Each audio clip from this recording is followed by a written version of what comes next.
Então é isso, pessoal. Hoje a gente dá continuidade, né, para as nossas atividades sobre os elementos básicos do texto teatral, né, da linguagem teatral. Ninguém faz teatro sozinho. Teatro é uma atividade sempre coletiva. Mesmo que você faça um monólogo, existe um iluminador, a plateia, uma direção, né?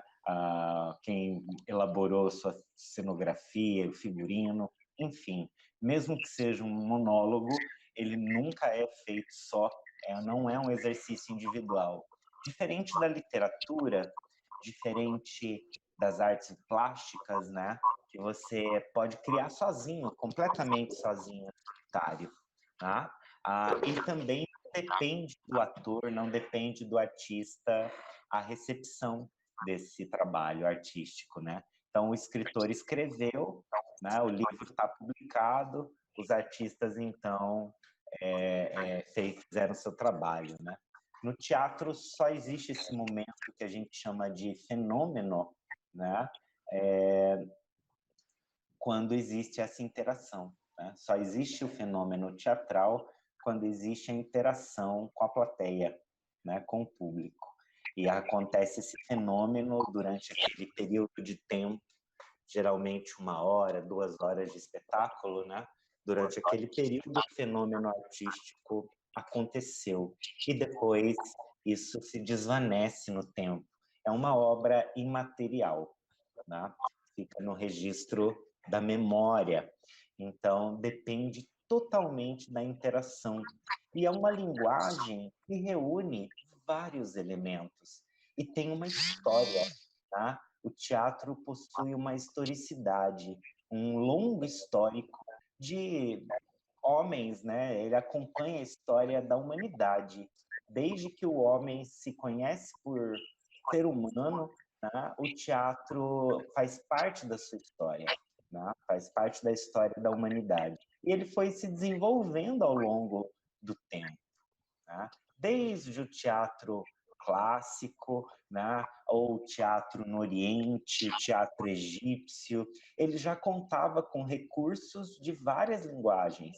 Na Grécia, por exemplo, já haviam grandiosos cenários, espaços cênicos, espaços de representação. Existiam teatros naquele período, construídos há 5.000 anos antes de Cristo, que cabiam por volta de 30.000 pessoas. E pasmem, a acústica, né, era tão perfeita que todos os 30.000 espectadores conseguiam ouvir perfeitamente os atores em cena, tá? Por conta de um tipo de pedra e um tipo de construção, né, feita naquele período para abrigar as peças teatrais, né? E dentro dessas imensas construções, né, do teatro clássico, já se contava com esses elementos, como cenografia, figurino, iluminação, enfim. E aí nós vamos fazer uma série de pequenos seminários, né, onde vocês que estão aprendendo vão pesquisar e vão apresentar para a gente esses elementos. Então, a nossa primeira atividade foi em torno de discutir quais são os elementos da linguagem teatral. E eu vou pedir para o Galeno tentar resumir para mim, Galeno, esses elementos, falar assim rapidamente quais são os elementos. Daqui a pouco você vai falar do seu tema, né?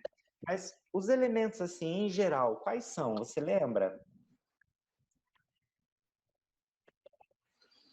Olha, olá, gente, é tão bom tá com vocês aqui, tá? Estou muito feliz. E vamos falar um pouco do cenário, né? Que a gente gosta, né? O que nos move, né? O teatro, né? Cenário é um elemento muito importante da linguagem visual. E é auxiliado pelo figurino, pelas vestimentas, com a formação psicológica do autor. Eu posso até fazer uma brincadeira aqui com vocês aqui, tá? Aqui, naquela época, não existia, quando se iniciou o teatro, grandes teatros, Eu não tinha cortinas, não tinha palco. Eles chamavam de caixa preta. Era conhecido como caixa preta, né? E eles usavam os acessórios, né? Que estavam ao seu redor.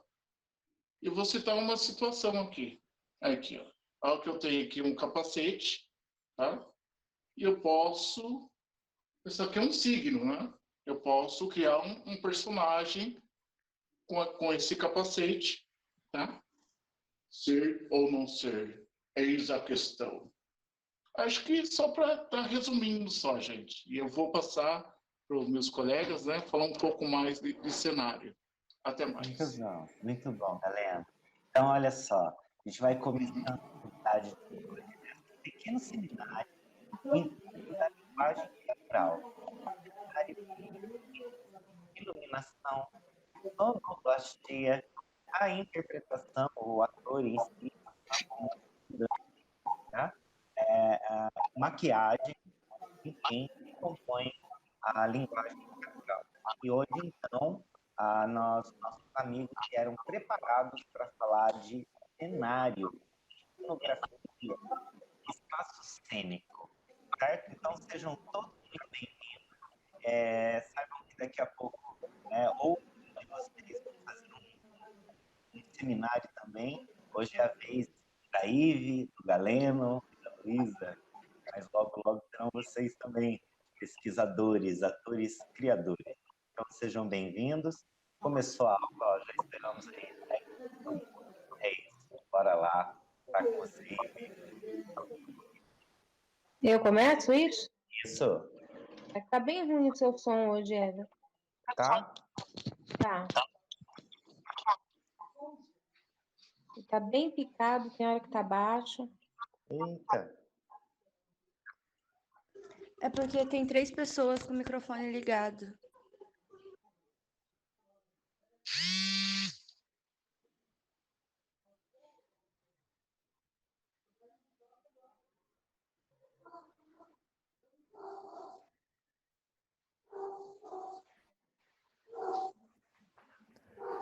Bom dia.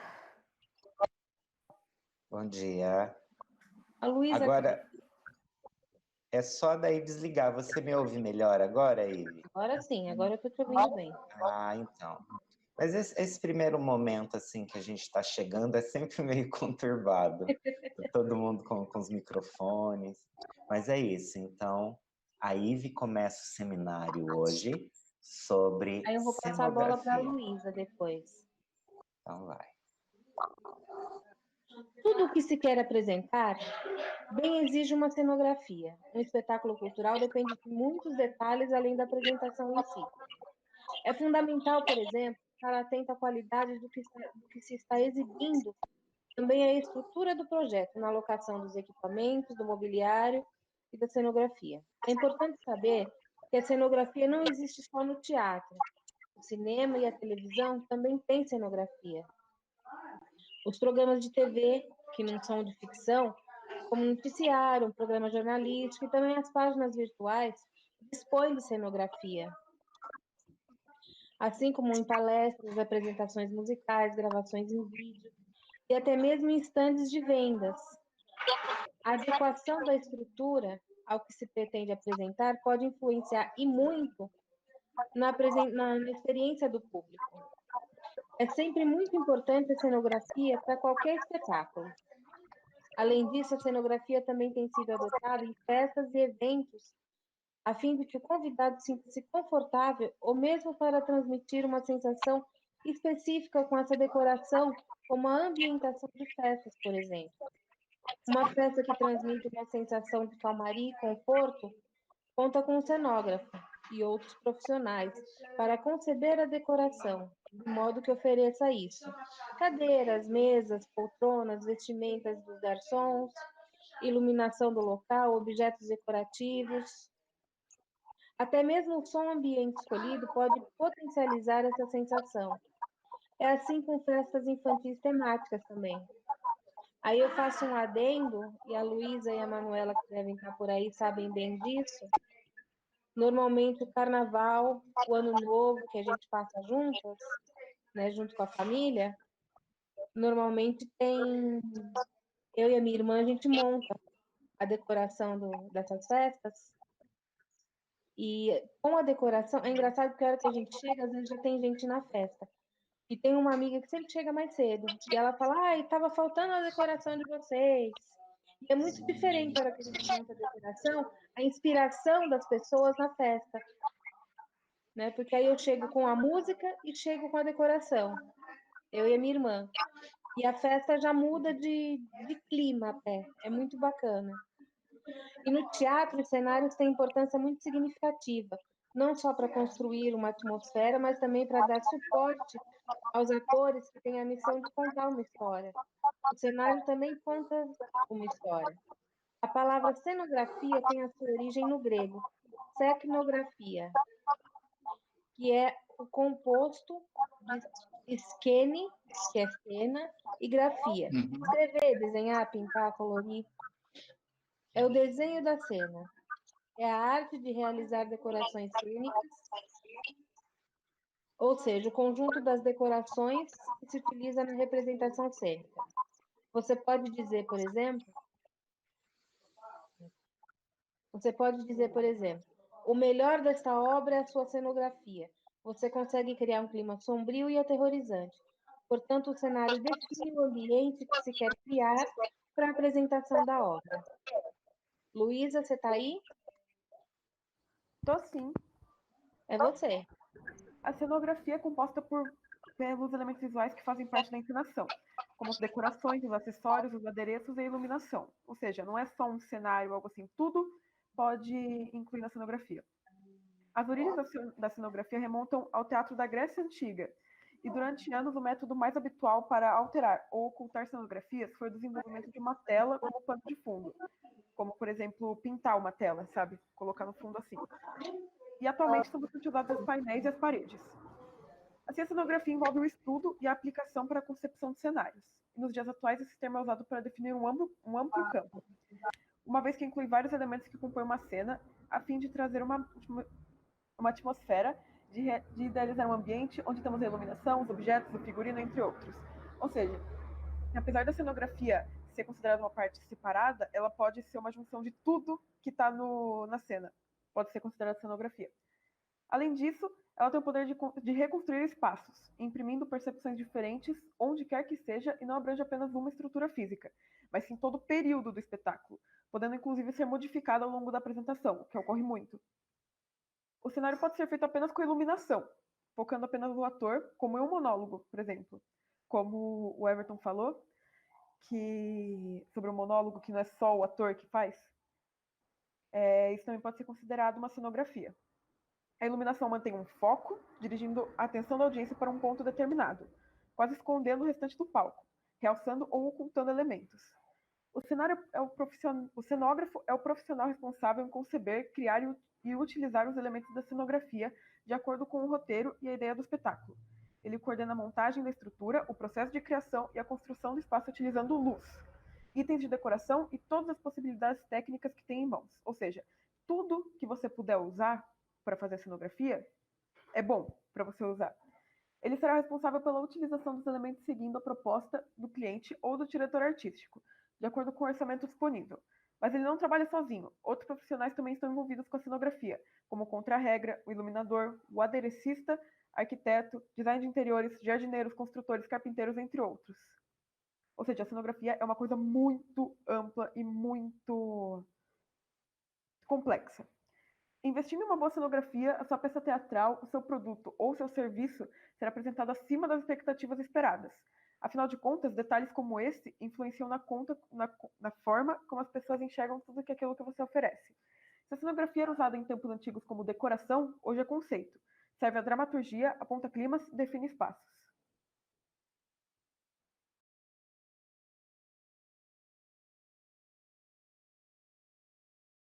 Aqui também. Muito bom texto, Luísa, muito bacana. A Ive também, essa participação, e o Galeno, né? Esse foi um grupo aí organizado em torno da cenografia, né? E vocês contaram um pouquinho, né, desse percurso aí da história da cenografia. E agora vamos abrir para pergunta, gente. Então, quem quiser fazer pergunta, escreve no chat, né? E aí eu vou perguntando e elas vão, e as pessoas desse grupo vão respondendo, vão colocando coisas, né?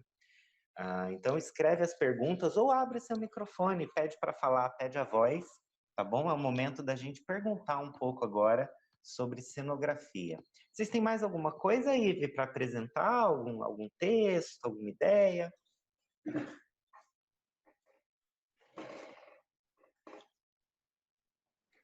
A Rafaela pedindo aqui, ó, vocês podem mandar o texto no grupo depois, o texto que vocês fizeram? Que realmente ficou um texto muito bom. Eu só queria falar um bom dia para todos, Everton, que eu não falei, estavam falando, eu não consegui falar bom dia para todos. E Bom viva dia, o teatro, é isso. Viva! Muito bem. Quer fazer uma pergunta, mestre, para elas sobre essa apresentação? Eu achei interessante o que eles, como foi colocado, e aí, como eles puxaram lá, né, falaram do começo lá da cenografia, eu queria saber se eles chegaram a pesquisar um pouquinho sobre a cenografia do teatro elisabetano.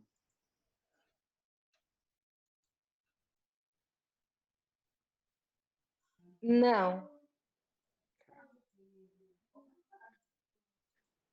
Não pesquisaram. Mas então, esse teatro elisabetano é de que período, Ive, você imagina? Estou separando aqui algumas imagens já, vou mostrar para a gente, inclusive do elisabetano aqui. Não. Vamos ver.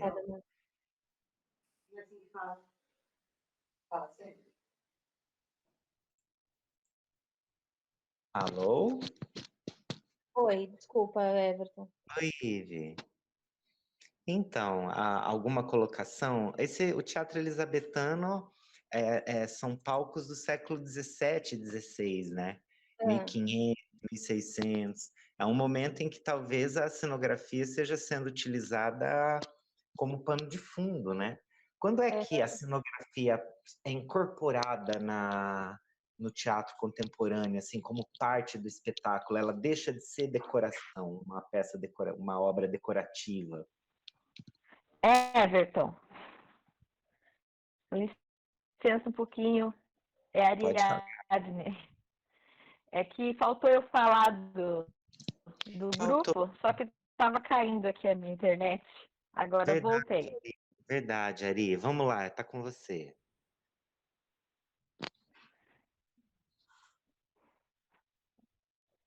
Tá joia. Vamos lá, vou falar um pouquinho mais do que as minhas colegas e o Galeno colocaram.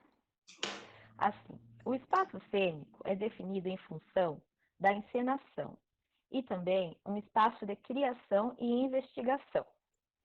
Cabe ao artista manipular o ambiente físico, buscando a interação entre o observador e a imagem ambiental. Os ambientes diferentes podem dificultar ou facilitar o processo de criação. O espaço escolhido pode oferecer significados, experiências e imagens diversificadas e até mesmo contraditórias, e pode levar o espectador em uma tarefa de se desdobrar por impressões recebidas ou já pré-estabelecidas. Deixa eu passar aqui. O espaço... Aqui, perdão. Ainda na busca pela definição, podemos encontrar que ele é um espaço próprio aos atores.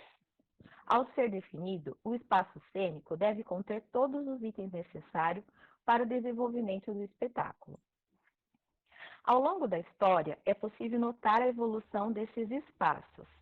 Aí eu coloquei uma busca que vem lá desde o teatro grego, depois romano, as maneiras como eles eram feitas, depois até as construções, né, desses espaços em formas de arena e tudo mais.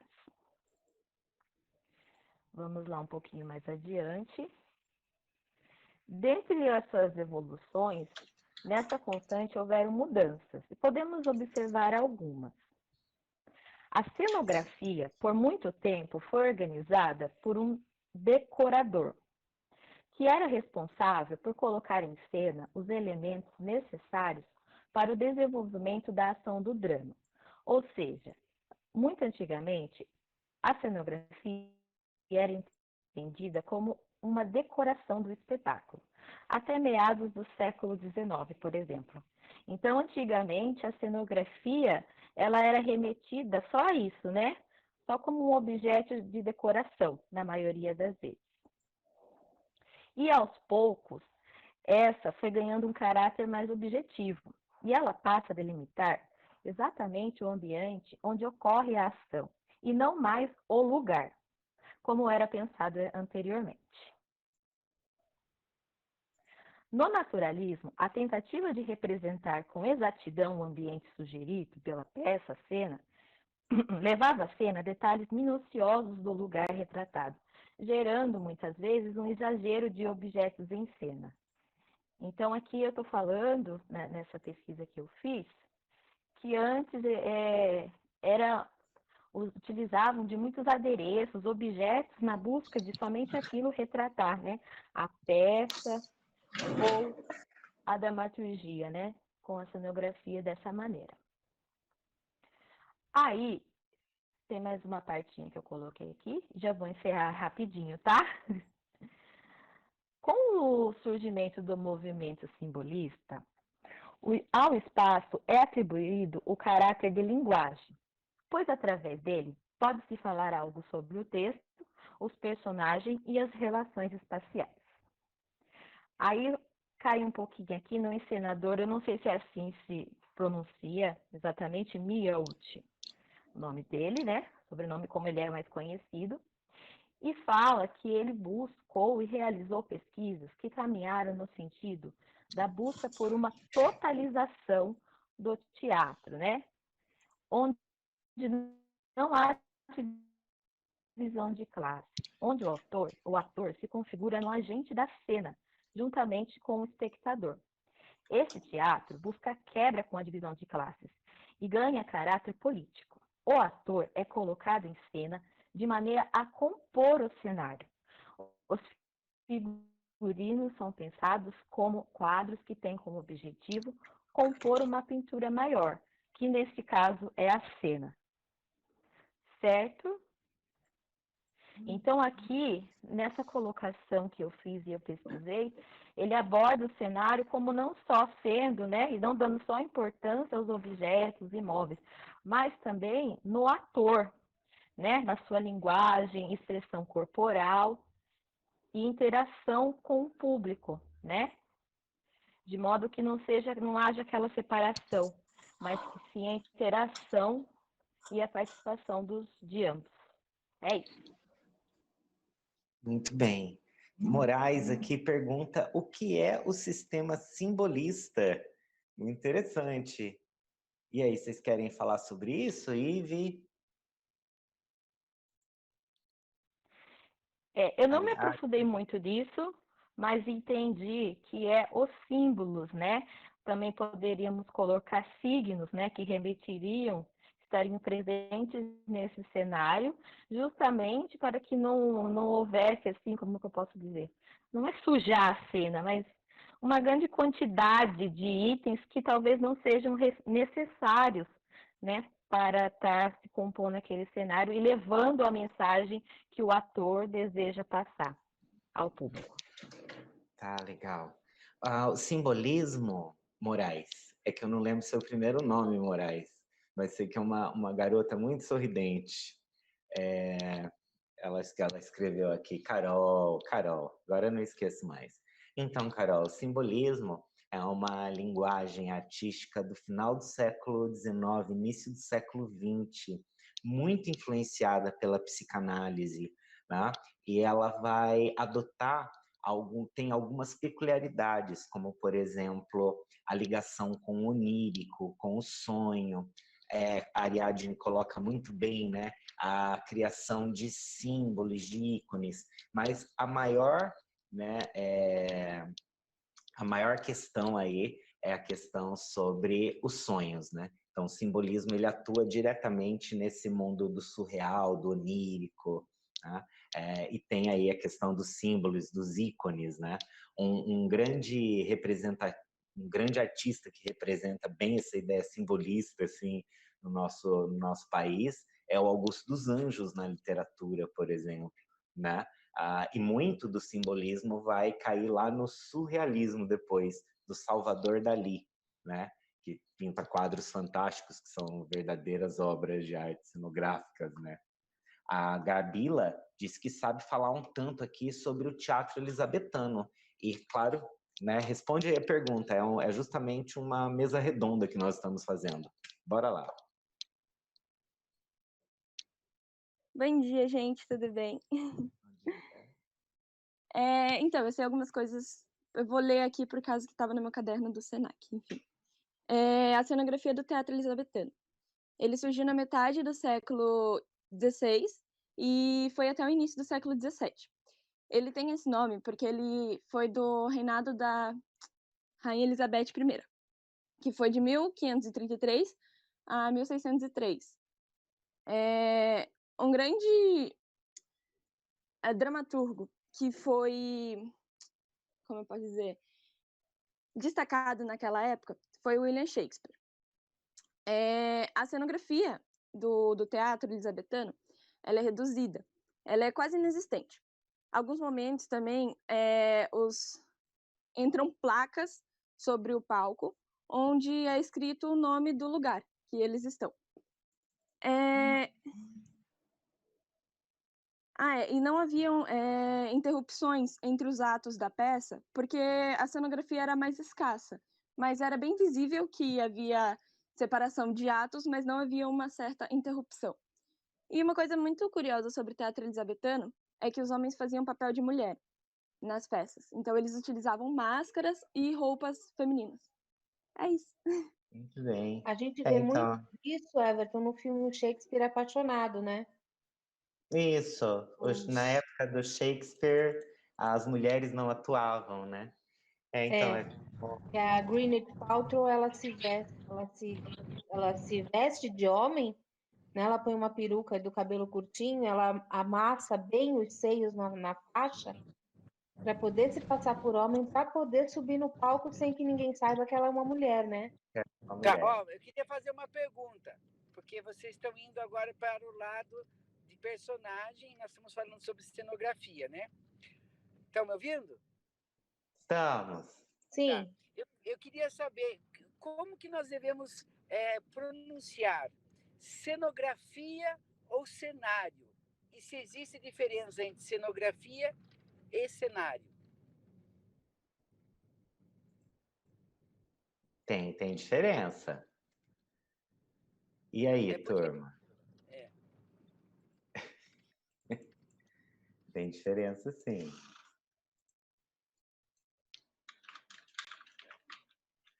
Dá para pesquisar, dá para conversar sobre isso.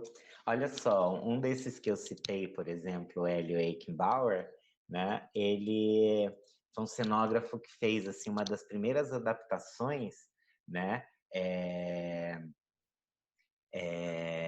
Para o teatro do Nelson Rodrigues, né? Ele fez Vestido de Noiva e ele ergueu no Teatro Municipal do Rio de Janeiro uma imensa, né, construção dos Arcos da Lapa. Então, a cenografia, de algum modo, sempre esteve ligada também à arquitetura, né? E existe, sim, uma diferença entre cenografia e cenário. O que será isso, Ive?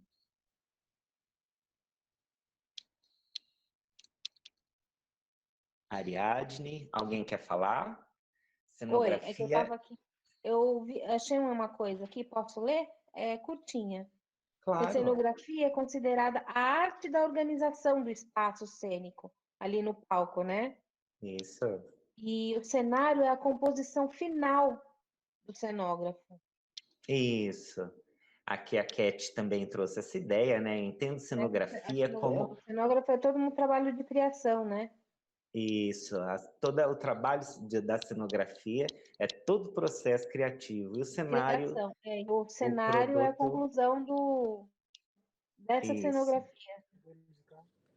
Boa. E como é que aí a gente pode entender, então, o cenário sonoro? Não entendi, Ju. Cenário sonoro. Como que a gente pode entender o cenário sonoro? Eu também não conheço esse termo.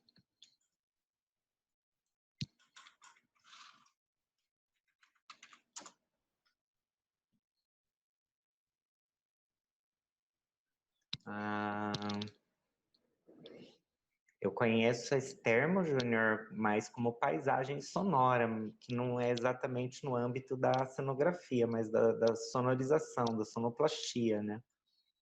Tá, mas o Queria que cenário tivesse muito sonoro, curtinho. vamos tentar entender. Na aula passada, eu falei um pouquinho.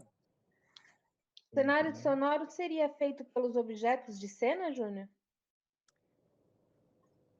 Gente, vamos pôr a cabeça para funcionar. Som, né?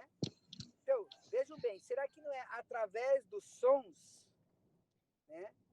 O âmbito da peça, o cenário sonoro, ele não vai recorrer à técnica da radiofônica, substituindo a frequência na atualidade, né?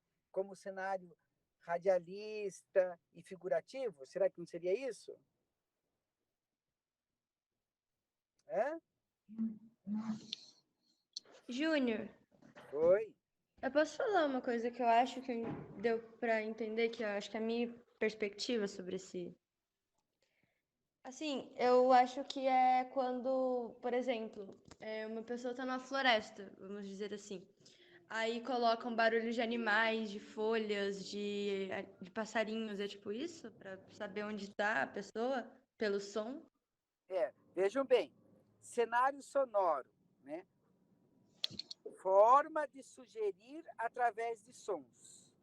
O âmbito da peça, né? Então, se a gente vai representar uma peça que nós precisamos fazer um cenário sonoro, é porque muitas vezes você precisa fazer o barulho de um trovão, o barulho de um vento, e que esse barulho ele não vai entrar como sonoplastia, como efeito sonoro, ele vai entrar como cenário sonoro, porque ele vem do décor sonore, né, em francês, do inglês act, e no alemão do Grafftisch, que é decorando sonoro, ou seja, o som que vem decorar, que vem dar ambientação para aquela cena. Por isso, cenário sonoro. Então, seria os objetos de cena que a gente usa, como no rádio, por exemplo, que nem você citou, para fazer... Sim, no rádio, exatamente. Isso. Né? A gente está rádio, fazendo uma encenação ele no se rádio, utiliza do e a gente cenário faz aqueles sonoro. barulhos com elementos, né? Seria no palco elementos de cena, para poder fazer esses barulhos, essa trilha sonora.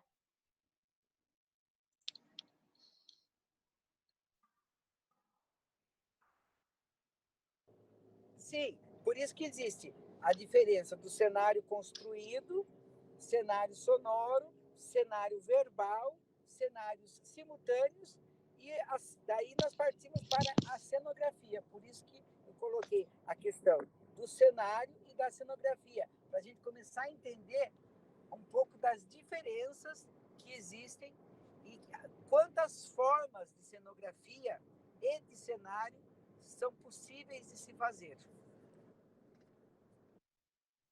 Muito bem. Olha aí, pessoal, peguei alguns exemplos para trazer aí para ilustrar a atividade, né? Estão apresentando a tela aí, se vocês puderem plugar, né? A esses diferentes tipos de cenários, né? Olha aí uma construção muito interessante, né? Que conta aí com o pano de fundo, como já foi falado aqui, conta com a iluminação e também mexe muito com a percepção de quem está vendo, né? O cenário tem aí uma função importante no espetáculo. Existem espetáculos também que não têm cenário nenhum, né? Bom dia, Ana Cristina. Vocês estão conseguindo me ver? Dá um joinha para mim aí no chat ou então aqui na tela mesmo e eu consigo ver vocês. Beleza, turma. Vou passar aqui outra tela aí, né? Outro tipo de cenário. Esse, olha, do Hélio Eichenbauer. Deixa eu aumentar um pouquinho. Aqui, né? Esse conta com projeção e a tela de fundo sobre os objetos, né? O Hélio Eichenbauer, que é esse cenógrafo aqui que eu disse para vocês, que é um cenógrafo brasileiro muito importante, né? Então, é bem interessante. Olha o Júnior aí, diz, vamos pesquisar, tá certo? Olha outro trabalho dele, né? Deixa eu... passando aí algumas cenas, se algo chamar a atenção de vocês, falem comigo. Olha aí um teatro na Grécia Clássica, né? O famoso teatro de arena. Aqui nesse período já se montava cenografias, mas como uma forma de decoração do espaço, né? Do espaço cênico de representação. Existem trabalhos também que contam, né? Com esses espaços já prontos. Em São Paulo, tinha uma peça atrás do MASP, num hotel antigo e abandonado, em que as cenas se passavam nos quartos do hotel abandonado e as pessoas, o público, ia seguindo, né, os atores de quarto a quarto pelos espaços do antigo hotel. Era uma história que envolvia uma história do hotel e tudo mais, né? Então, já contava com esse espaço pronto. Também é um recurso interessante. Olha aí as telas pintadas, né, que serviam como cenografia.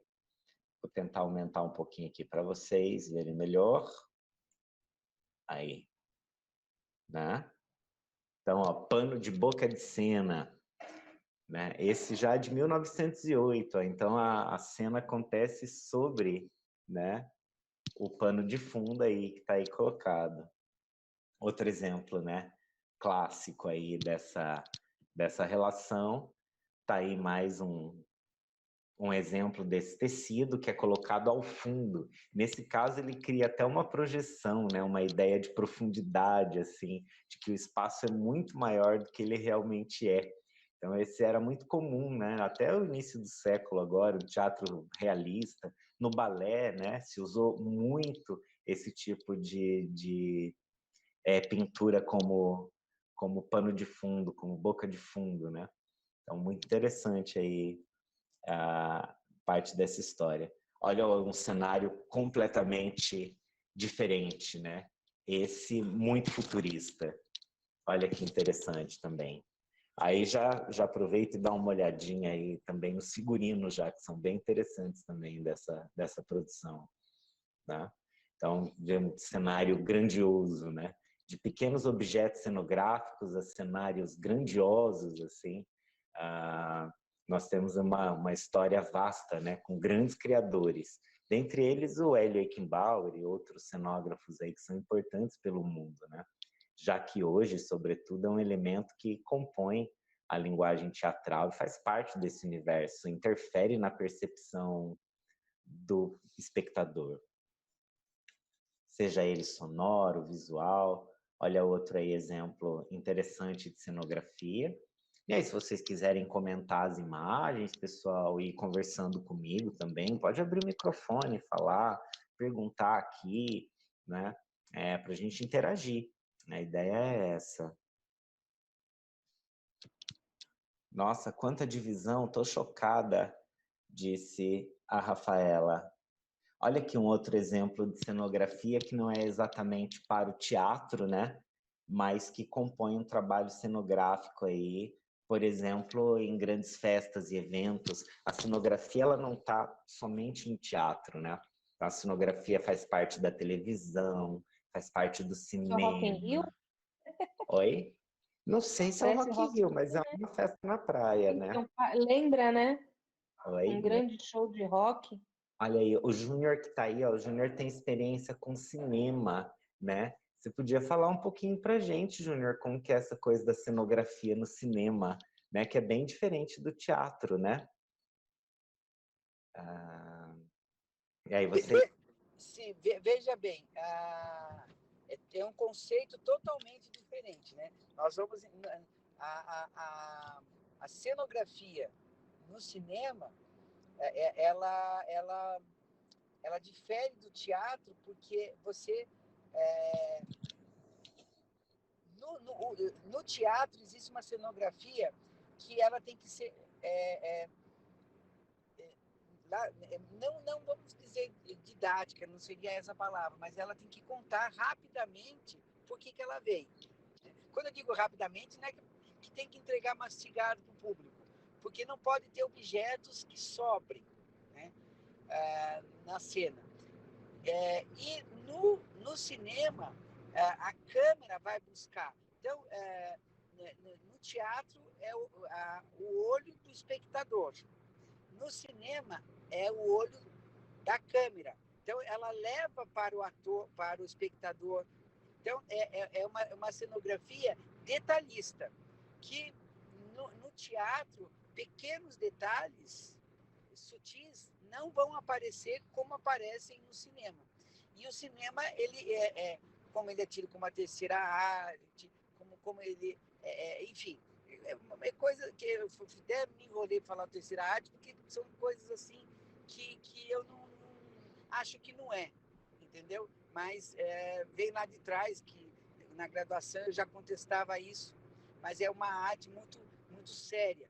Mas ele a cenografia, ela não é tão peculiar no teatro como é no cinema, porque no cinema a lente vai buscar aquele espaço e traz para o espectador. No teatro, o espectador vai buscar. É ao contrário do cinema. Não sei se dá para entender o que eu falo nisso.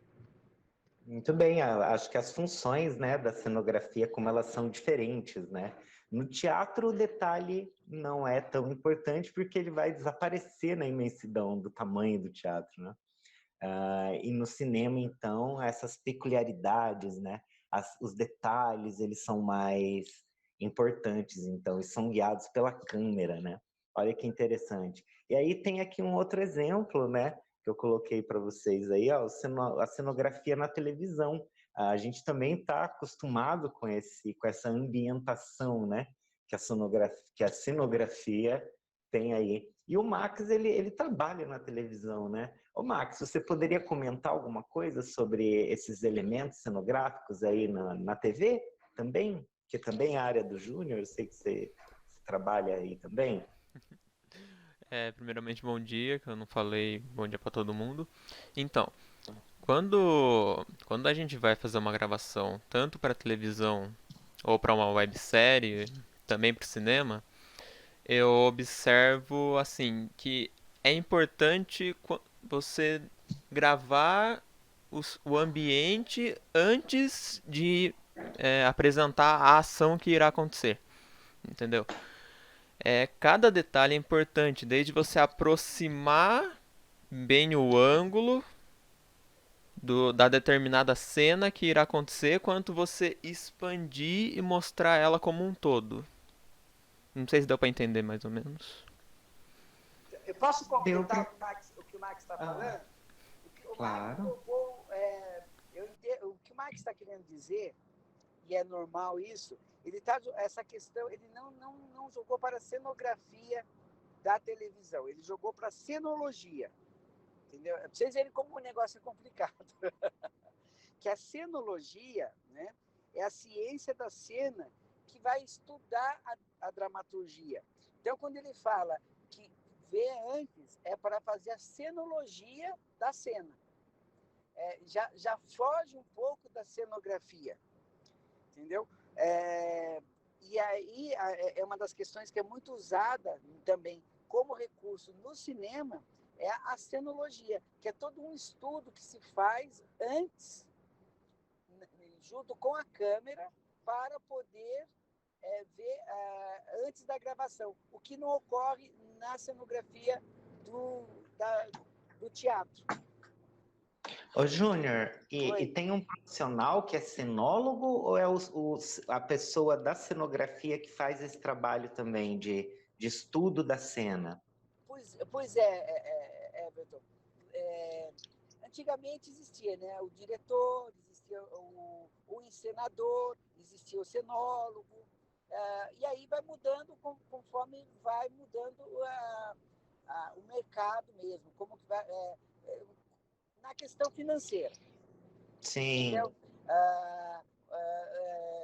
Então você pode pegar um espetáculo ou um cinema, ou um filme, desculpa, ou uma novela que exista trilhões de pessoas. E existam, Almodóvar, por exemplo, a equipe técnica dele é muito enxuta, né? Porque ele participa ele faz um cinema muito visando, como se diz no cinema, né? Uma lente só. Então, é muito relativo isso, se existe, se não existe, porque vai dependendo do tempo, né? Eu tenho observado ultimamente, se você pegar a ficha técnica de uma novela, hoje, é uma imensidão de pessoas, porque existe um profissional e existem vários estagiários que estão ali aprendendo. Então, hoje inchou de novo. Mas não é que inchou porque estão todos recebendo, não. Inchou porque tem muita gente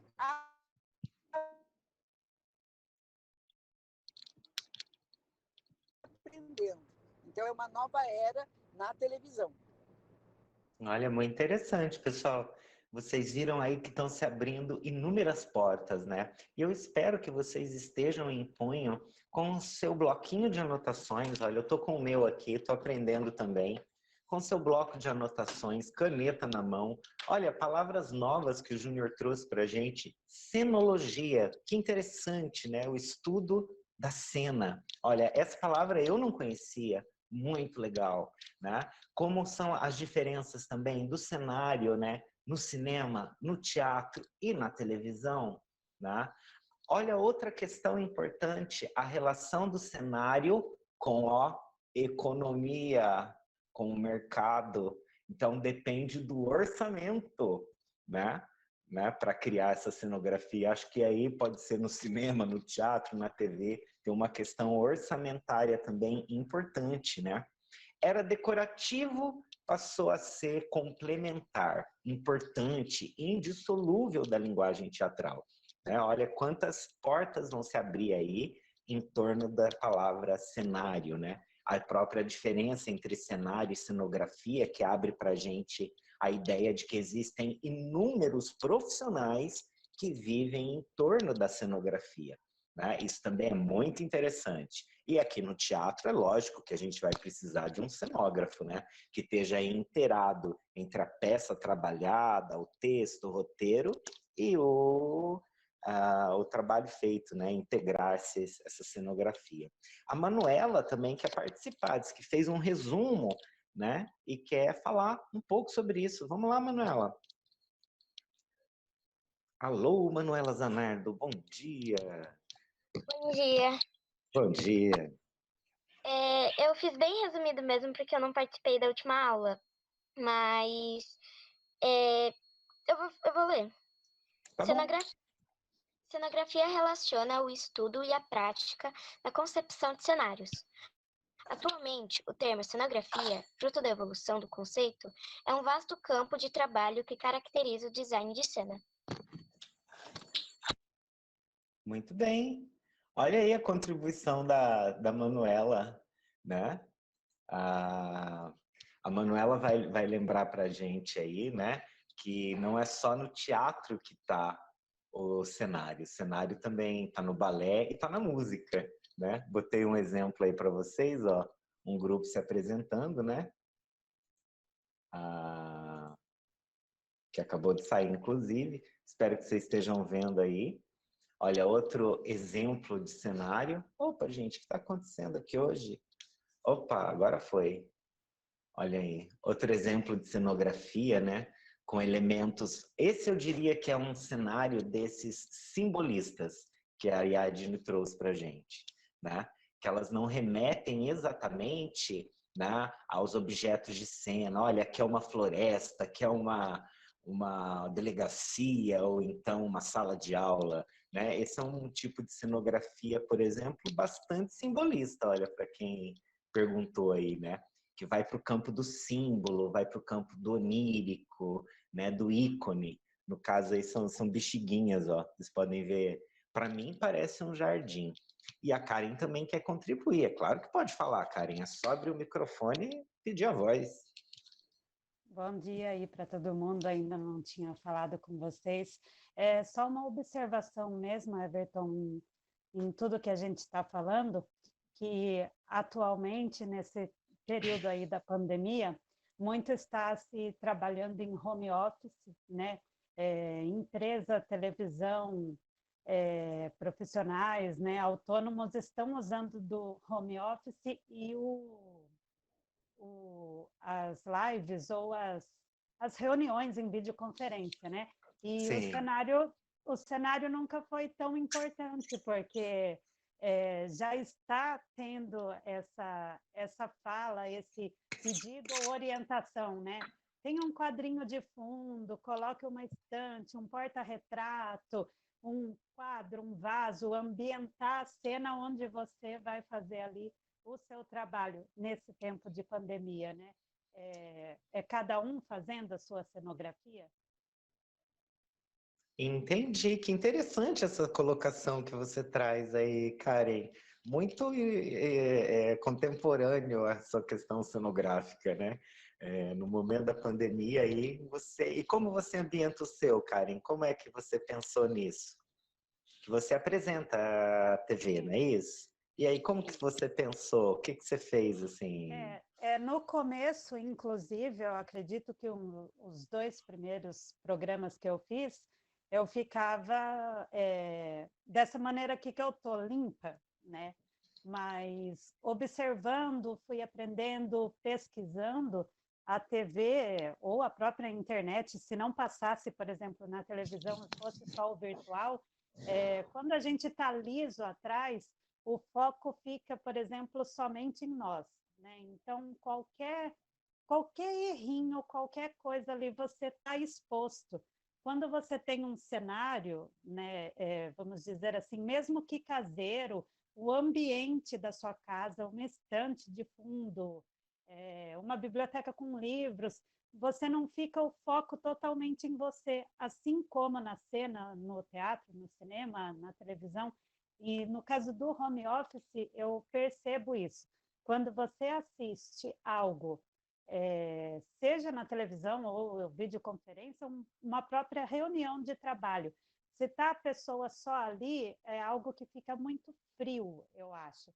Então, mesmo que seja uma coisa pequenininha, que esteja ali como para desenhar ali o que você está falando, entendeu? Não ser você totalmente o foco. Principalmente porque agora no home office não é o agente, né? É o nosso. Muito bem.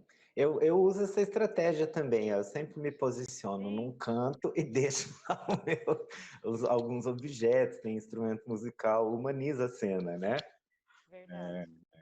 Muito legal. Boa colocação, né? Olha quantas portas vão se abrindo aí em torno do termo cenografia. E todo mundo participando, isso é muita alegria. Né? Muito bom. Leila Souza, Oi, Posso falar uma Ive, coisa? Puxando o claro. gancho da Karen. Hoje, depois da novela das 9, depois de Fina Estampa, vai passar como se fosse um seriadinho do Bruno Mazeu, que eu vi na Certo. propaganda. E ele vai falar, e ele fez um seriado baseado na pandemia, fazendo home office, fazendo lives. Sim, E a hora que eu vi a propaganda, eu achei muito bacana, né? Que ele fez o seriado de dentro da casa dele. Pelo menos é o que parece. E tá Parece bem que foi bacana. dentro de casa, Eu né? vendo na propaganda, eu achei bem bacana. E vem dentro disso que a Karen estava falando. Muito E bem. puxando um pouquinho lá para trás da aula, falando de cenário, de economia que você estava falando, que depende muito da economia, do orçamento que a gente tem.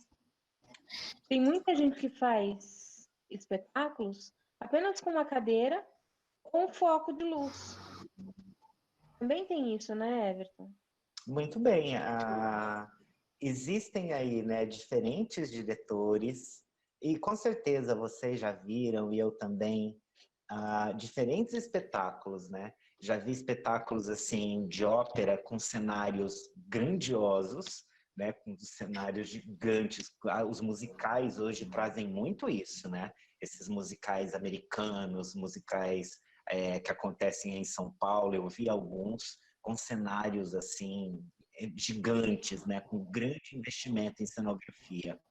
E já conheci diretores e vi trabalhos também que tem só uma cadeira e um foco de luz, em que o diretor aposta muito no trabalho do ator. E fazendo um paralelo com o que a Karen acabou de colocar, sem cenário também o foco fica todo no... O foco fica só no ator, né? Fica só no ator. Aí você tem que ter um trabalho incrível, né? Justamente para manter.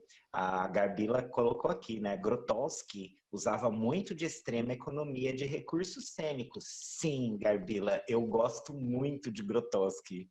E também sou dessa linha grotowskiana, de quase nada de cenário, né? Só caixa preta, respondendo a Rafaela, né?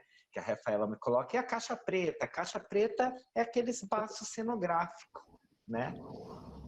Aí é onde acontece, pode não ter nada nessa caixa preta, tá? A Rafaela também coloca que Chicago tem essa ideia também de um cenário fixo, né? Chicago musical, né? E a Karen coloca aqui que a live de músicos também usando cenário, né? Isso, os músicos usando cenário aí para suas lives. Né? Everton. Pois não. Tem uma parte de um estilo de cenário também, que é daquelas pessoas que fazem stand-up comedy, né? Que é só normalmente uma cadeira, uma mesinha do lado para eles colocarem uma água, alguma coisa, e no fundo um fundo preto com o foco nele, né? Na pessoa que faz o stand-up, né? Para fazer. Aí as pessoas têm o foco na pessoa somente. Muito bem. Né? Fica só com o foco no ator, né? Ele é o principal elemento ali, né? Então, de fato, estou procurando aqui, achei um cenário incrível aqui para mostrar para vocês, né? Tô abrindo aqui uns cenários de ópera, né? Geralmente são cenários grandiosos aqui, porque também acontecem em espaços grandiosos, né? Espaços assim maravilhosos, né? Grandes teatros para milhares de pessoas. Então, o cenário também tem que se adequar, né, ao tamanho do espaço. Então, olha aqui um teatro que eu estou carregando aqui para vocês. Ó, vocês podem ver algumas imagens aí, né? Então, o cenário também tem que aparecer de acordo com o tamanho do espaço, né, gente? Então, imagina um teatro como esse aí que vai surgir aí para vocês. O meu tá só... Quando eu ligo tudo ao mesmo tempo aqui, demora um pouquinho. Mais algum comentário, turma? Mais alguma colocação sobre a questão da cenografia? Quantas palavras nós levantamos hoje, né? Olha aí esse teatro, turma. Veja que grandioso, né? Vou aumentar um pouquinho para vocês aqui, no Zoom.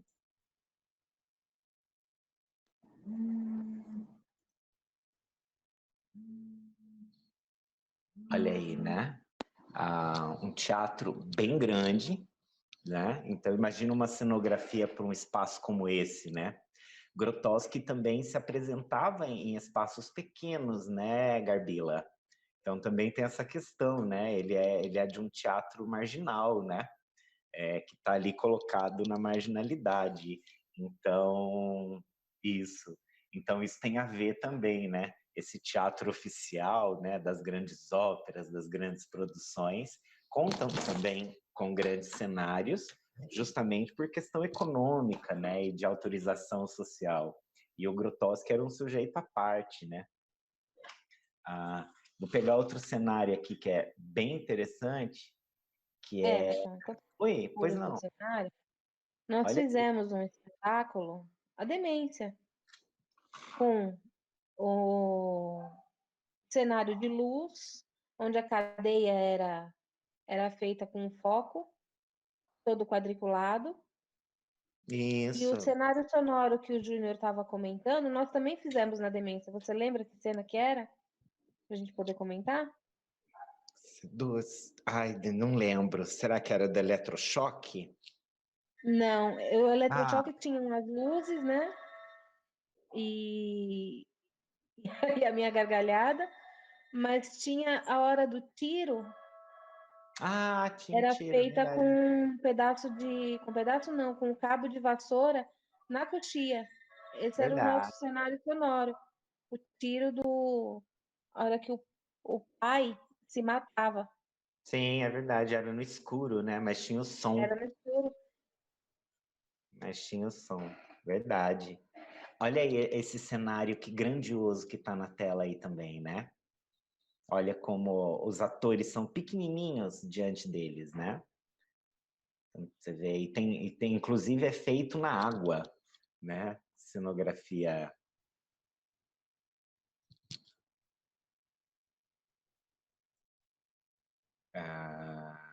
A Carol, teatro pobre, coloca a Garbila, né? Bem diferente dessa imagem que tá aí, né, Garbila? Essa de um teatro rico, né?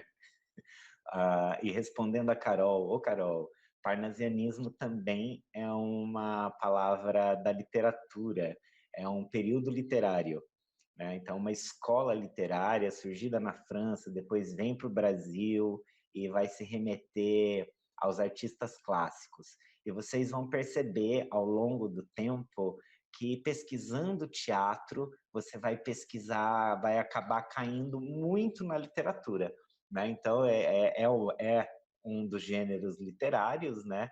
Então, sempre vai aparecer aí termos da literatura. Então, hoje já surgiram parnasianismo, simbolismo, surgiu o Shakespeare aqui, né? Então, você tem aí esse entremeado, né? Sonografia e cenografia.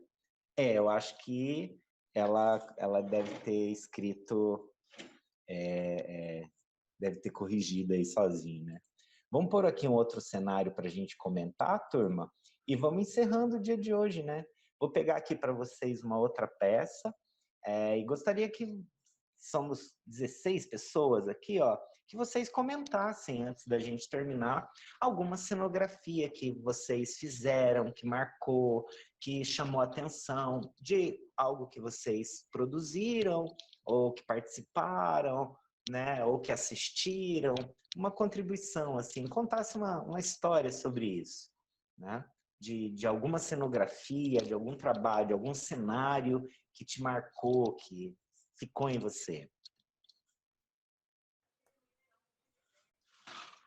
Um cenário que eu não esqueço. Desculpa, Max. Então, eu queria comentar de um cenário de uma companhia de teatro chamada UTA, que eles apresentaram o espetáculo Tem Frufru nesse Angu, que eram 3 casinhas e eles montaram com um cano PVC, né? E tinha todo o sistema lá de abrir e fechar a porta, tudo feito com cano PVC. Eu achei muito criativo. Criativo e econômico, né, Max? Exato. Não esquece do cheiro de baunilha desse frufru nesse angu. Tinha o cheiro também. Tinha aqui o cheiro. Vou abrir uma peça famosa aqui, Dois Perdidos numa Noite Suja, né? Que tem é muito Grotowski, é só para dar o exemplo, né? Se eu mostrei para vocês aqui uma imagem de grandiosa, né, de uma ópera, ou aquele outro sobre a água, aqui um outro cenário que é mínimo também, né? Também são só 2 atores, né? Então, se passa dentro de uma cela. Então, como ele ambienta isso? Mais alguém, pessoal? Algum cenário que lhe chamou a atenção? Olha, esse aí feito com pallets, né? Muito econômico, né? Esse que está aí, ó, em preto e branco, né? Vocês estão vendo. Everton, eu lembro de uma peça que eu assisti num festival estudantil do SESI, que era A Menina e o Vento, e se eu não me engano foi o pessoal da Sara Pós que fez. Eu lembro que era um cenário super cheio de coisa, porém ao mesmo tempo simples. Então, tinham várias, digamos que fitas, assim, algumas cenas para completar a ação do vento. De Era um tecido, cenário, né? sim, vários de tecido, algo mais econômico, mas que conseguia preencher muito bem o espaço. Eu achei super diferente. A árvore também, se eu não me engano, acho que era de tecido, né, Aninha? Tinha uma árvore grande. Eu me lembro desses dois espetáculos aí do Uta, do Sarapó, são os nossos amigos, né? Mais Sim. alguém, turma, gostaria de comentar? Algum Everton. cenário que chamou a atenção? Opa. Fala sobre o cenógrafo, essas coisas.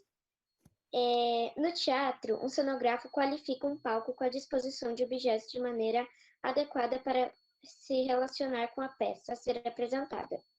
Existe uma área que trata da geração deste espaço, que é a arquitetura cênica, e a cenografia, ou seja, a cenografia é uma parte essencial para uma peça, evento ou página virtual. Muito bem. E você já viu, Manuela, algum cenário assim que te chamou a atenção no teatro, na escola, fazendo teatro ou assistindo teatro? Ah, bastante. Em uma escola antiga que eu estudei ano passado, teve vários teatrinhos que nós mesmos fizemos. Teve teatro que foram pessoas de outros lugares. E sempre foi aquelas lições de morais. E eu sempre achei muito interessante teatro, eu sempre quis fazer. Como era o cenário, Manu? Oi? Tinha Os cenários cenário? desses espetáculos. Ah, não lembro. Eu acho que era de trânsito, tinha muita coisa legal. Tinha várias placas atrás, várias lições de moral mesmo que eu falei. Muito bem. Deixa eu ver, a Ariadne quer falar também. Pode falar, Ariadne.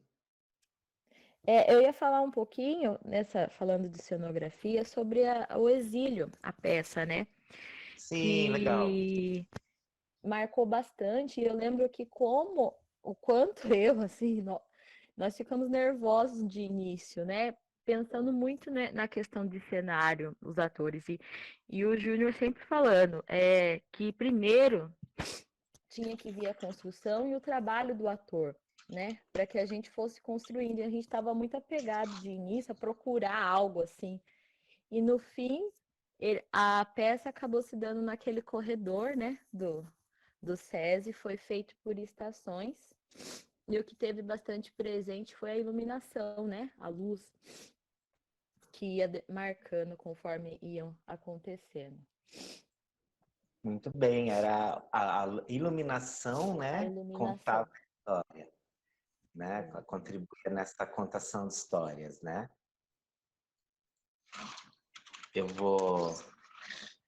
Eu comecei no teatro de rua, gente, né?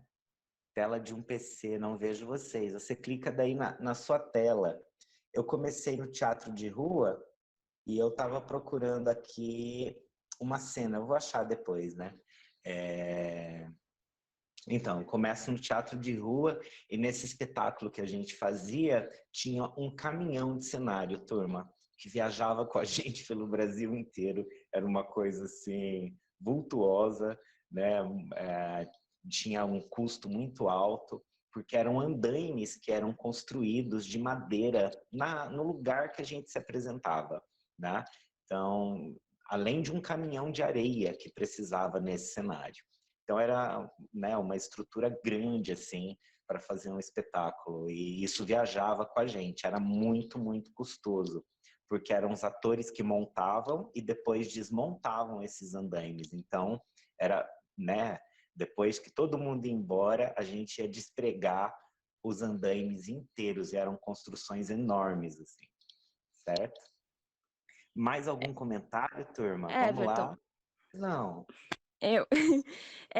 Só complementando esse negócio de montar e desmontar cenário e tudo mais, a gente vê isso muito em orquestra, né?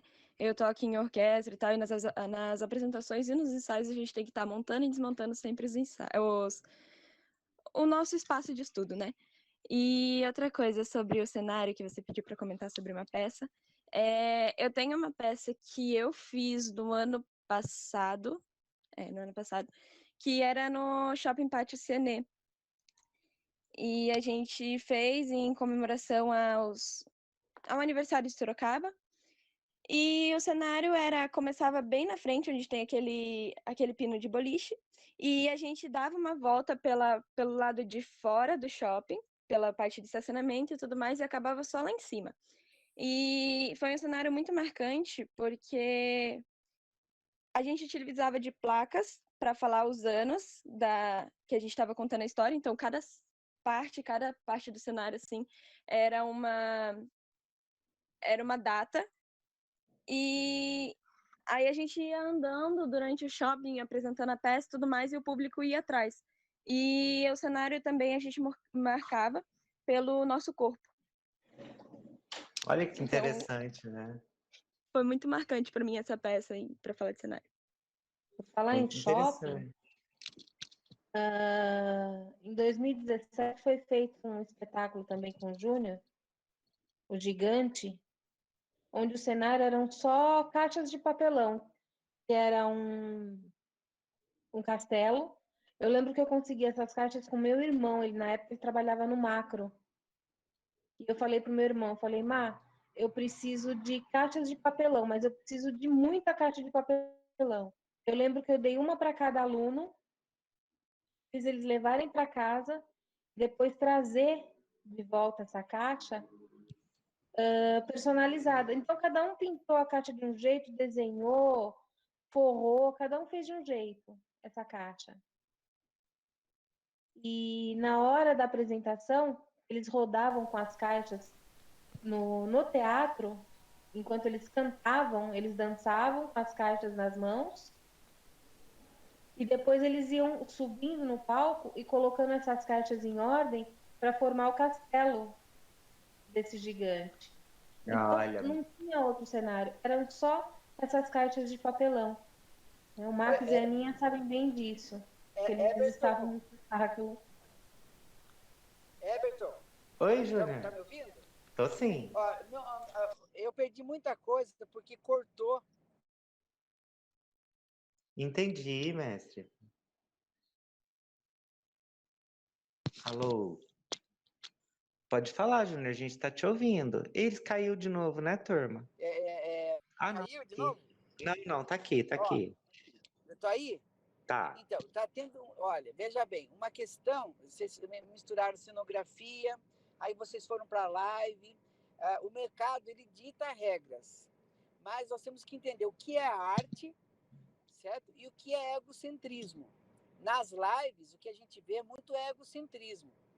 Não é cenografia, não é uma coisa pesquisada, não é uma coisa estudada.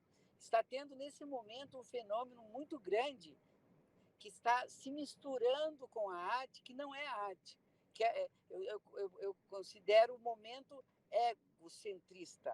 Né? É um momento, talvez seja uma nova arte que eu não quero conhecer, não quero participar, que deve partir para esse lado, né? Que eu posso, eu faço, eu sou o máximo. E não, o artista, ele não é o máximo. Quem tem que dizer que ele é o máximo é a arte dele, é o público dele. Então, nós temos que tomar um cuidado para onde essa arte está caminhando. Eu estava assim, muito preocupado de deixar prosseguir tudo, muitas das coisas que foram faladas, se confundindo com arte. A arte, ela é maior, ela é gigantesca. Nós não podemos transformar a arte numa questão de ego.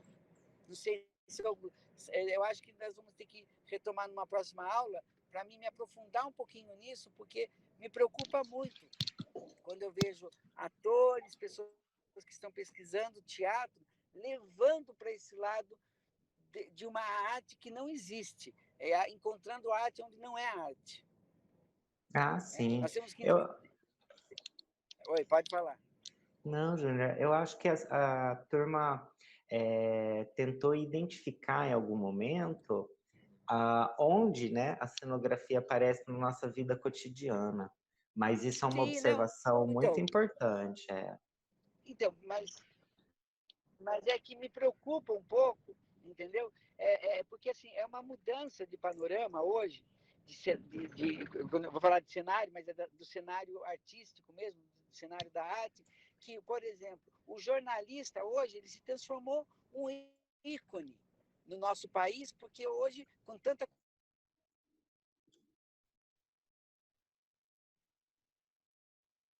corrupção, pandemia, o que a gente quer ver é os noticiários para a gente poder ver o jornal. Né?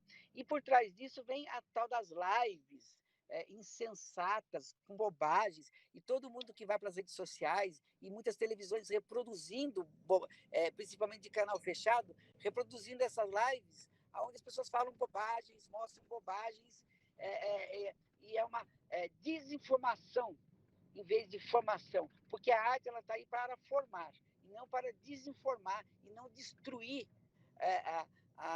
a questão humana. A arte tem que ser humanizada, ela tem que ser uma construção. Então, é um momento de muito cuidado que nós temos que ter. Como eu falei semana passada da foto no WhatsApp,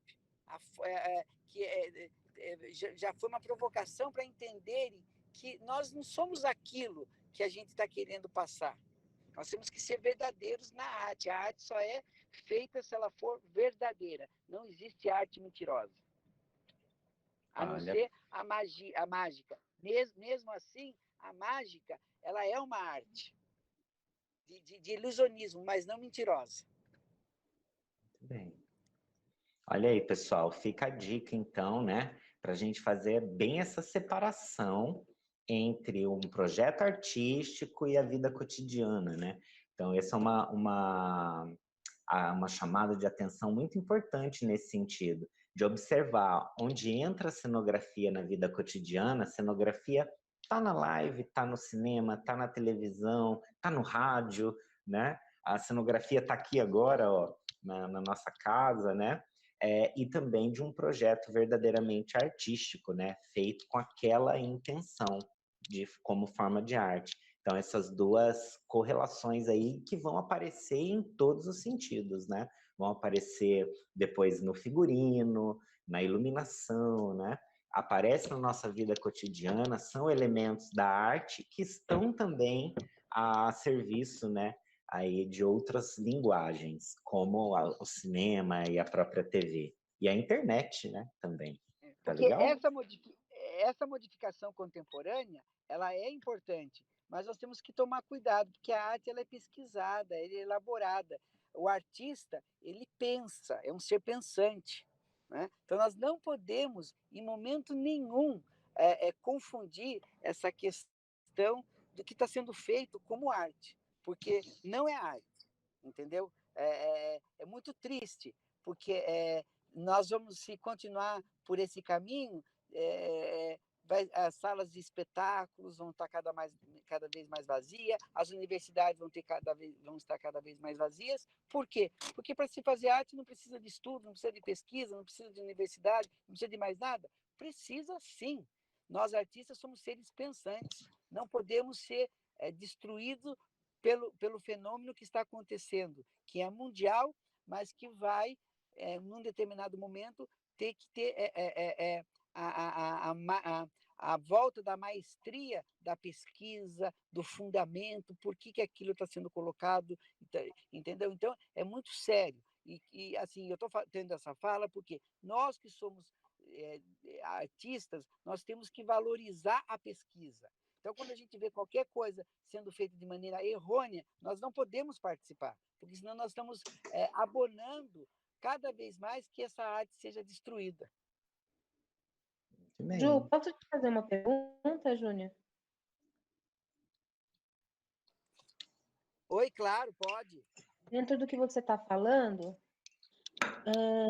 eu lembro que teve um ano, não lembro se foi 2010, 2011, nós fizemos um trabalho de leitura dramática, um elenco grande, E eu tenho visto muito, você está falando de live, eu tenho visto algumas lives com artistas de nome grande, de nome importante. Essa semana estava José Peristani fazendo, outro dia eu vi uma da Renata Sorrá, e esqueci o nome, Mônica Carvalho também eu vi. Eles fazendo essas lives como se fossem leituras dramáticas. O que você acha disso? Veja bem, Ive, foi em 2011, que vocês fizeram uma leitura, que vocês até foram para uma cidade, e eu estava nos Estados Unidos numa conferência de teatro, e eu mandei a leitura em vez de mandar o espetáculo. E um pesquisador, um estudioso de Nelson Rodrigues falou: a leitura dramática que o Júnior apresentou foi melhor do que qualquer espetáculo que nós assistimos. Não sei se você Eu estava lembro, nesse. foi muito boa essa leitura dramática para todo mundo, né? Mas veja bem, nós estamos falando de uma arte, de uma pesquisa, de estudo de entonação, de estudo de frases, de palavras, que uma leitura Porque dramática não era só merece. chegar ali e ler um texto, né? Tá. E É toda assim, uma dramatização em cima. certo. E quando a gente fala de atores, né? Você citou nomes aí, enfim, mas atores, para mim, são atores de teatro. Eu acredito em atores de teatro. Eu não consigo entender atores por exemplo, eu conheço atores shakespearianos, atores dos pianos, enfim, mas não atores como no nosso país era chamado atores globais, que agora está sendo extinto. O que é atores globais? É que dita uma regra de atuação que não existe, que é mentirosa, né? Mas talvez esse momento da contemporaneidade está mostrando que não se precisa ficar preso naquilo. Então, é isso que eu estou falando. Nós ficamos quase 30 anos, quase 50 anos, aliás, refém de um modo que era feito na televisão. E agora não vai pegar essa onda de ficar refém por exemplo, da questão da internet, das lives, da influência digital. Não é isso. Porque o que é influência? O que é influenciar? É você levar algo para a construção, para pensamento, né? Então, hoje você vê que a pessoa prefere mais ver muitas vezes uma história, não sei se chama isso história, sei lá como daquilo, de maquiagem, do que aprender, por exemplo, algo que seja palpável. Ninguém quer perder tempo com estudo. Né? Hoje, quando você fala em pesquisa, fala, não vamos pegar um passo a passo na internet e está resolvido. E não é isso. Isso não é arte. A arte é pesquisa, pesquisa, pesquisa, pesquisa, doação, doação, doação, ensaio, ensaio, ensaio. É isso. O artista tem que ser um ser sonhador, que ele cria. Ele é um criador, ele cria, ele acorda criando e dorme criando. A internet não é isso. Obrigada, Ju. Tudo bem. Vamos lá, turma. Vocês já entenderam onde que vocês estão se metendo, né? Então é isso. Pesquisa, trabalho, doação, né? É isso, turma. Tá muito bom esse papo. A Luísa comentou aqui que ela fez o Alto da Compadecida, né? E que ela fazia parte dos cangaceiros invadindo a cidade. E fizeram um cenário de um jeito muito simples. Ficaram batendo metal para imitar os tiros, enquanto no palco tinham gritos. Foi um cenário montado em 90% por som. Então, a Luísa aí com mais uma contribuição. E a gente vai se encaminhando para fechar, pessoal. Muitas palavras, ideias, opiniões. Essa foi uma verdadeira mesa redonda, né? E a gente volta semana que vem com outro assunto. E eu quero saber aí quem é que vai falar para a gente agora sobre figurino. Três pessoas. Três. Para apresentarem. Vocês se habilitam ou eu chamo pela lista? Eu sou bem professor, gente. Então, por favor, vamos lá. Semana passada você citou 3 nomes. Então, eu citei? Foi você que pescou os 3 nomes, ninguém se habilitou. Então, eu tô dando chance essa semana. Essa semana já tá com chance. Já apareceu um, faltam 2. Rafaela. Adoro todos os temas, boa. Quem mais vem junto com a Rafaela falar sobre figurino? Carol, boa. E mais um aí, mais um companheiro para elas, para complementarem. Leila, Max, Adriana, Karen, Ariadne foi outra, Cat. Oi, eu queria fazer uma pergunta, já que eu coloquei meu nome, porque eu perdi o começo da apresentação. E aí eu queria saber se a apresentação ela é focada só no teatro, tipo palco, ou a gente vai falar sobre cinema, TV, essas coisas também. Porque eu perdi total o começo. Muito triste. Boa. Eu acho que a gente podia fazer, como esse grupo é um grupo que em algum momento, né, vai se dedicar a coisas na televisão, na internet, no cinema e no teatro, a gente poderia abrir, né, e poder fazer uma coisa ampla, ter um olhar geral, e aí a gente vai focando os assuntos, vai debatendo, né? Eu acho que pode ser assim, eu acho que fica legal, né? O nosso foco é o teatro, Rafaela, mas pode abrir um pouquinho, né? Tudo bem? Certo? Sim, Porque sim, aí... eu falei porque eu tô fazendo um outro curso sobre cinema musical. E Opa! o professor, ele sempre foca nessa parte de figurino e cenário no cinema. Então eu teria bastante nome para mostrar, né? Para colocar, boa. Não, acho que é uma boa contribuição, até porque esse grupo, Nós em Cena, é um grupo que tem um objetivo de trabalhar com várias frentes de atuação, né? Então, acho que a gente pode abrir um pouco, sim. Certo, Leila Júnior, é isso? Eu queria até, agora parece que voltou melhor aqui o meu negócio, eu queria que entendesse que a questão de um artista pesquisador, ela vai muito além de só da atuação, né? E que nesse grupo nós vamos procurar estar extraindo de vocês o melhor que cada um tem em uma direção, né? Ou seja, no figurino, ou seja, na cenografia, vamos nos descobrir. Então, não confie em mim, não confie no Hébito, não confie no que vocês veem, não confie em professor. Nós temos que confiar na pesquisa. Existe um nome chamado pesquisa, nós temos que pesquisar. O Júnior falou isso, mas espera aí, eu tenho que pesquisar se ele falou, se isso que ele falou é coerente. Porque eu vejo muitos professores equivocados, me desculpem, mas existem muitas pessoas que elas veem uma coisa errada e vão reproduzindo aquilo, e nas escolas existem muitos erros, enfim. Então, tomem cuidado. Se vocês querem abraçar a arte, pesquisem. Só acreditem naquilo que tem fundamento. Não acreditem em tudo que vocês ouvem. Não acreditem, porque meu professor falou, porque não sei quem falou, porque na televisão mostrou.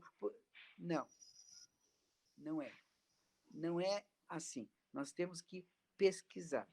Pesquisar. Tá? Sempre. Entendeu? Sempre.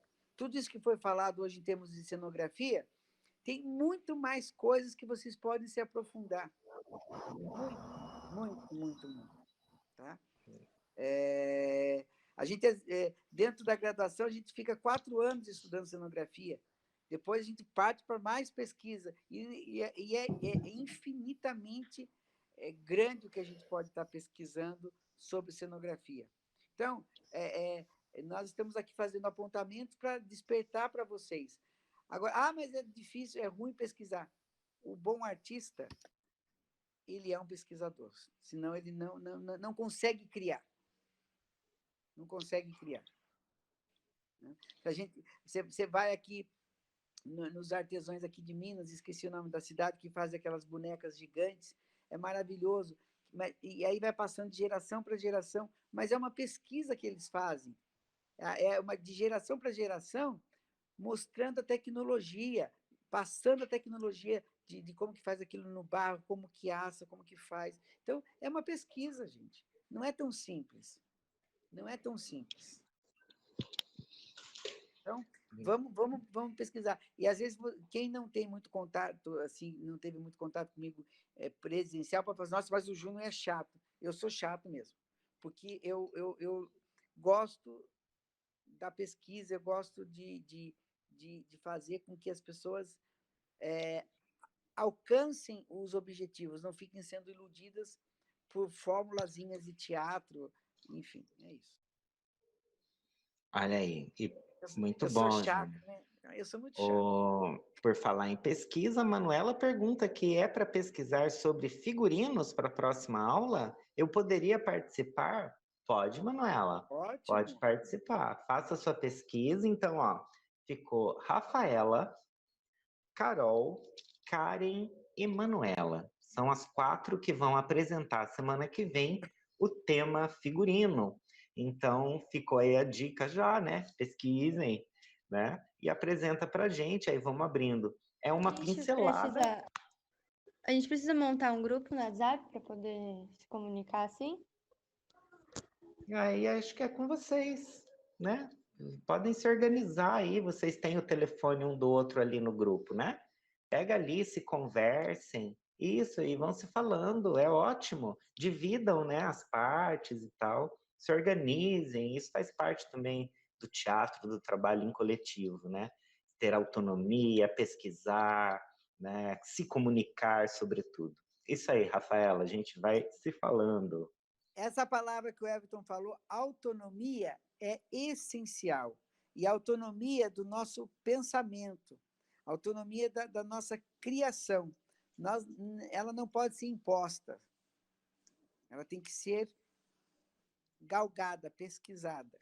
Ela não autonomia, é a palavra-chave. É muito interessante isso, Everton, que você colocou. É autonomia. E aí é a questão. Por isso que eu falo, não é o que é colocado para vocês. Não, vão além. Vão além. Entendeu? Vão além. Muito bem. E aí a gente vai fechando, pessoal. 12h30, 1h30 de muita conversa. Todo mundo participou, pelo que eu estou vendo aqui, todo mundo falou um pouco. É muito importante isso, todo mundo falar. Se eu estiver falando muito, vocês tomem a palavra, né? Vão se comunicando, peçam para falar, usa o chat, tá bom? É importante se posicionar, se colocar em não foco. Não tenham medo de falar, não tenham medo de falar, né? Não tenho medo de falar. Tá bom? Então a gente vai dando um tchau por hoje, turma. Beijo! Muito obrigado. Qualquer coisa é só perguntar também, né, lá no grupo, a gente vai conversando. Muito obrigado pelo encontro, disse a Ana. Gratiluz. Até sábado, turma. Tá bom? Um beijo amoroso para todos. Muito obrigado. Até semana que vem. Espero logo, logo encontrar vocês pessoalmente.